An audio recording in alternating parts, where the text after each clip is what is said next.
అన్న పేరులోనే మార్గదర్శి చిట్ ఫండ్ను ప్రమోట్ చేయడానికి ఏదైనా కుట్ర దాగున్నదేమో అన్నటువంటి అనుమానం కూడా వస్తున్నది. చంద్రబాబు గారు, మీరు 74-75 ఏళ్ల వయసు వాళ్ళు, అర్థశాస్త్రం తెలిసినటువంటి వాళ్ళు, సామాజిక శాస్త్రం నాకంటే గొప్పగా తెలిసిన వాళ్ళు లేరు అని చెప్పుకునేటువంటి వాళ్ళు, సమాజ శాస్త్రం ఏం చెప్పింది, ప్రపంచ మానవ చరిత్ర ఏం నిరూపించింది ఈ 25,000 సంవత్సరాలుగా?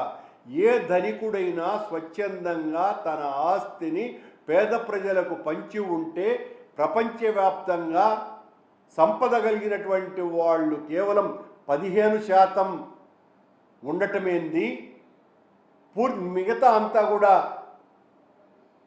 పేదలుగా ఉండటమేంది? ఒక దేశ ఆర్థిక సంపద అంతా కూడా ఈ 15% మంది ధనికుల చేతుల గుప్పిట్లోనే ఉండటమేంటి? దీనికి కారణం ఏంటి? మీరు చదివినటువంటి ఎకనామిక్స్ చెప్పలేదా? మీరు నేర్చుకున్నటువంటి సామాజిక శాస్త్రం చెప్పలేదా? ఒకరో ఇద్దరు